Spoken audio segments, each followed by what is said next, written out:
नमस्कार। आज राष्ट्रपिता महात्मा गांधी की जन्म जयंती है। मैं उन्हें नमन करता हूं। हम सब जानते हैं कि महात्मा गांधी पर जैन धर्म के सिद्धांतों का बड़ा प्रभाव रहा।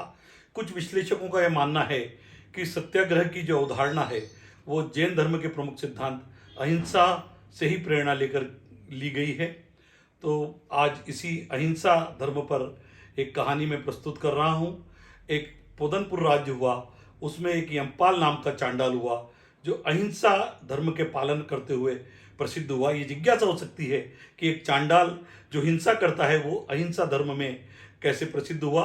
वास्तव में इस यमपाल चांडाल ने एक जैन मुनि से चतुर्दशी के दिन किसी की हत्या न करने का नियम लिया था।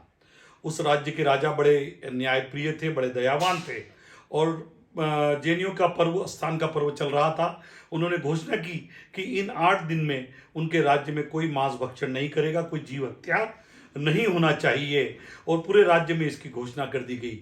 लेकिन दूसरी तरफ राजा का जो पुत्र था वो मांस भक्षण का आदी था और इस अवधि में उसने मांस का भक्षण किया।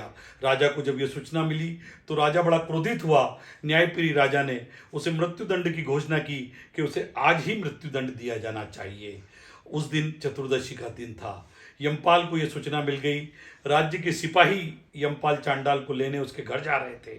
उसने अपनी पत्नी से कहा कि मेरा आज का नियम है, मैं आज उसे प्राण दंड नहीं दे सकता, तुम उन्हें कह देना कि मैं आज गांव में नहीं हूं, घर में नहीं हूं। जैसे ही सिपाही आते हैं, पत्नी कहती है कि आज तो वे बाहर गए हैं। तब वो सिपाही कहते हैं कि यमपाल बड़ा दुर्भाग्यशाली है, क्योंकि आज यदि मृत्युदंड देता तो आज राजकुमार को मृत्युदंड दिया जाना था। उसके ऊपर जितने आभूषण थे वो सब यमपाल को मिलते, राजा उपहार भी देता।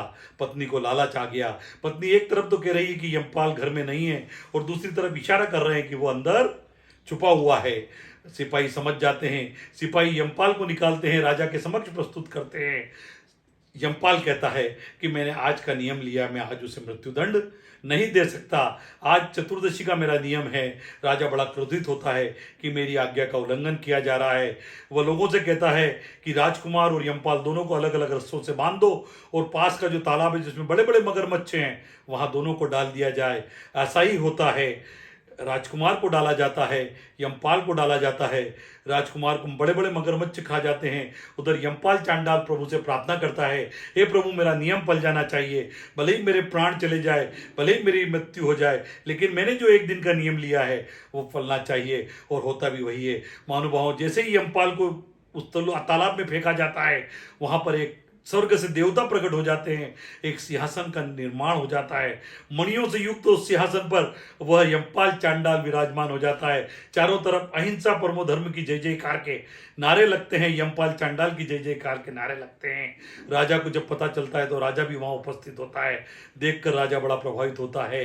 तो महानुभाव, एक दिन का नियम, स्वर्ग में भी उसकी जय जयकार हुई, इस लोक में भी जय जयकार हुई। तो आप किसी भी कुल में जन्म हुआ हो, किसी भी जाति धर्म के हो, लेकिन यदि आप नियम का पालन करते हैं, क्योंकि भगवान महावीर ने कहा है कि व्यक्ति जन्म से नहीं कर्म से महान बनता है।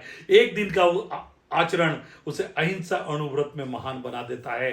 तो आइए हम भी संकल्प लें, हम भी नियम लें कि हम अपने जीवन में अच्छे से अच्छे कार्य करेंगे।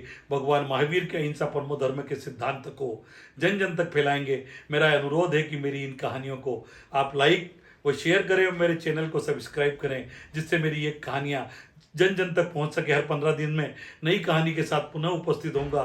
धन्यवाद। जय हिंद, जय भारत।